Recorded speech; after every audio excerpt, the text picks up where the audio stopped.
Today's topic is autoimmune diseases basics. In life, we are constantly attacked by different pathogens, virus, bacteria, and whatnot. And thank God, God has given us our defense mechanism to protect ourselves. We call it immunity.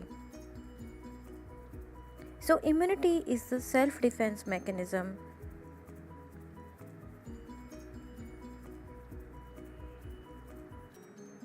But what if this immune system attack our own self? This time we are going to get disease and we will call it autoimmune diseases.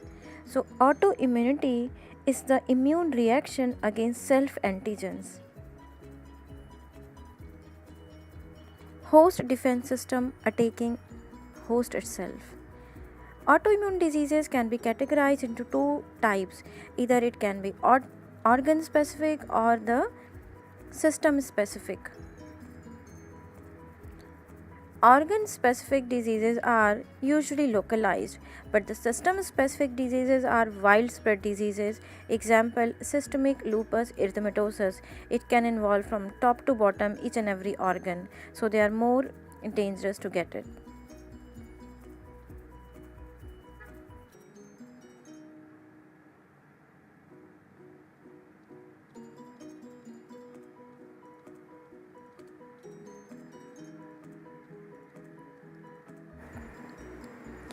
This chart is taken from Robbins' 10th edition. Autoimmune diseases are categorized into two categories, organ versus systemic. There are three different categories in each column. Diseases mediated by antibodies, diseases mediated by T cells, and diseases postulated to be autoimmune, but we do not know the exact mechanism. T cell mediated diseases are very important. Type 1 diabetes mellitus, multiple sclerosis, rheumatoid arthritis, and systemic sclerosis. They are autoimmune diseases but specifically mediated by T cell. Among the postulated category, we have IBD, primary biliary cirrhosis, autoimmune hepatitis, polyarteritis nodosa, inflammatory myopathies, etc.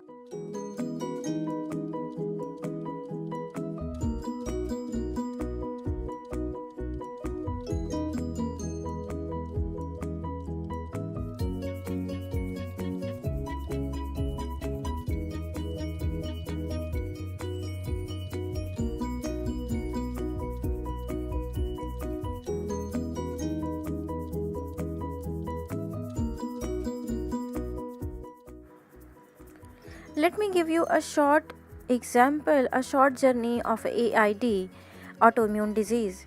One thing we know that patient immune system is going to attack patient's own body cell. But how does it happen? For example, we have WBCs, white blood cells. These are our immune cells. WBCs can be converted into plasma cells whenever required, and plasma cells secrete antibodies. But what if these antibodies are against our own antigens? Then we will be calling it autoantibody. Autoantibody will be reacting to self antigen. Let's see how this can happen. This is a blood vessel. Inside blood vessels, these autoantibodies are traveling. Unfortunately, the antigen is also present in the blood vessel itself. Now they are going to combine with each other. Whenever antigen antibody combine, it becomes insoluble always, so it will always precipitate. In the blood vessel wall, where they will get to precipitate? Yes, over the endothelium. Precipitation of antigen antibody complex will cause complement activation. Complement is a very notorious thing. You know that complement can hit us in many different ways, and one is inflammation. Inflammation can cause blood vessel wall damage, it can cause edema and tissue damage by various mechanisms. And that's how we get symptoms of an autoimmune disease. Let's understand how autoimmune disease affects us by this coming up short video. Lupus is a disease in which your immune system attacks the tissues in your own body. Your immune system is made up of white blood cells that defend your body against foreign invaders. Normally, when foreign invaders, such as viruses and bacteria, get into your body, some of your white blood cells identify them as foreign because they contain substances called antigens. This recognition causes some of your white blood cells to make chemical markers called antibodies.